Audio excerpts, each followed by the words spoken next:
ICT বিষয়ে আমরা যখন এই 2-এর পরিপূরক মান নির্ণয় করি, তো এখানে একটি অক্টাল সংখ্যা, 8 ভিত্তিক অক্টাল সংখ্যা, এটাকে 2-এর পরিপূরক মান কীভাবে নির্ণয় করবো, তাই না? তো প্রথমে এটাকে বাইনারি মানে রূপান্তর করতে হবে। তো বাইনারি মান আমরা অক্টাল থেকে বাইনারি মান নিয়মে করব 1, 2, 2, এগুলোর সমকক্ষ অক্টাল মান লিখব। এখন এই অক্টাল সমকক্ষ যদি বাইনারি নির্ণয় করতে চাই, আমরা জানি যে অক্টাল হচ্ছে 3 বিটের কোড। তো এগুলোর সমকক্ষ 3 বিট করে বাইনারি মান লিখতে হবে, তারপর বাইনারি মানে রূপান্তর হবে। তো আমরা এইখানে একটা রাফ করে নিতে পারি। 4 to 1 এই কোড ধরে 3 বিট বাইনারি মান বের করা যায়। আমার শিক্ষার্থীরা অনেক সময় এটাকে বলে থাকে 421, বললে সমস্যা নেই, মনে রাখলেই হবে। তো এইটার মান ধরে যদি 1-এর মান বের করতে চাই, তো 1 এখানে আছে, সরাসরি আছে, কিন্তু 1 শেষে আছে। তাহলে শেষে যেখানে 1 আছে, 1-এর নিচে 1, বাকি দুটো শূন্য হবে। 1 যেখানে আছে সেখানে 1, বাকি দুটো শূন্য হবে। এটা হচ্ছে 1-এর 3 বিট বাইনারি। 2-এর 3 বিট বাইনারি মান কত হবে? 2 তো আছে মাঝখানে, তো 2 যেখানে আছে সেখানে 1, বাকি দুটো শূন্য, এখানে লিখলাম। আবার এই 2-এর মানও তো সেম হবে কিন্তু, এটা এখানে লিখলাম। আমি অক্টাল থেকে বাইনারি ইতিপূর্বে দেখিয়েছি, সেজন্য দ্রুত বললাম। অর্থাৎ 1-এর বাইনারি 3 বিট এইটা বের করেছি, এখানে লিখেছি। 2-এর 3 বিট বাইনারি মান বের করেছি, এখানে লিখেছি। এখন এই বাইনারি মানকে আমরা কি করব? 2-এর পরিপূরক মান নির্ণয় করব। তো বাইনারি মানগুলো আমরা একসাথে লিখতে পারি, লিখে ব্র্যাকেট দিয়ে ভিত্তি হিসাবে 2 লিখতে পারি। এখানে 1, 2, 3, 4, 5, 6, 7, 8, 9টা বিট আছে, কিন্তু বামে শূন্যের দাম নেই। তো ইচ্ছে করলে আমি 8 বিট লিখতে পারি, 8 বিটে সাজিয়ে লিখেছি। এবার এই যে 8 বিট সাজিয়ে লিখেছি আমি এই বাইনারি মানকে, এটাকে 2-এর পরিপূরক করব।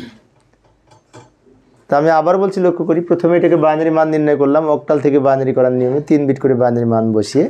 এখানে মোট 9টা বিট হচ্ছিল, বামে শূন্যের মূল্য নাই, তাই আমি 8 বিট লিখতে পারি। এই পর্যন্ত বাইনারির বেস 2 লিখেছি। এবার এখান থেকে 2-এর পরিপূরক করব। তো 2-এর পরিপূরক করতে হলে এটাকে 1-এর পরিপূরক করতে হবে, অনেকে উল্টিয়ে নিতে হবে, তার সাথে 1 যোগ করতে হবে, সেটাই তো। তো যাই, তো এই যে 122-এর বাইনারি মান কিছুক্ষণ আগে যেটি বের করলাম, ওই 8 বিট এখানে নিয়ে আসলাম। এবং এই 8 বিট রেজিস্টারের বাম দিকের এই বিটটা হচ্ছে চিহ্ন বিট।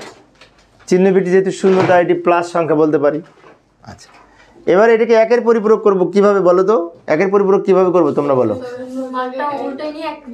উল্টাই নিব, তাই না? উল্টাই নিয়ে একে বলে 1-এর পরিপূরক, আর সে তার সাথে 1 যোগ করে 2-এর পরিপূরক হবে। তো আমি এটাকে উল্টিয়ে লিখব। 0 আছে 1, 1 আছে 0, 0 আছে 1, 1 আছে 0, 0 আছে 1, 1 আছে 0, 0 আছে 1। এই যে মান পেলাম, এটা হচ্ছে 1-এর পরিপূরক মান। এর সাথে 1 যোগ করব, যোগ করে যেটি পাবো সেটাকে 2-এর পরিপূরক মান বলবে, তাই না? উল্টিয়ে লিখে 1-এর পরিপূরক মান পেলাম, তার সাথে 1 যোগ করব। আচ্ছা, যোগ বাইনারি যোগ, খেয়াল রাখবো 1 আর 1 10 বাইনারিতে, তাই না? 1 আর 1 10, 10-এর 0, হাতে থাকে 1, হাতের 1 আর এই 0-এর সাথে যোগ করে 1, আর হাতে কিছু থাকে না। এই 1 নিচে লিখলাম, এই 1 নিচে লিখলাম, এই 0 লিখলাম, এই 1 নিচে লিখলাম, এই 0 লিখলাম, এই 1 লিখলাম। ব্র্যাকেট দিয়ে ভিত্তি হিসেবে 2 লিখব।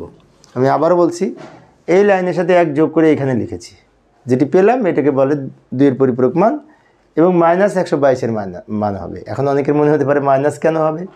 ইতিপূর্বে বলেছি, আবারও বলছি, এই 8 বিট রেজিস্টারে সাজিয়ে লিখে প্রথম যে বাম দিকের বিটটা থাকে এটাকে চিহ্ন বিট বলে, ইংরেজিতে সাইন্ড বিট বলে। চিহ্ন বিট যদি 0 হয় সংখ্যাটি প্লাস হয়, আর চিহ্ন বিট 1 হলে সংখ্যাটি মাইনাস হয়। চিহ্ন বিট যেহেতু 1, সংখ্যাটি নেগেটিভ হবে।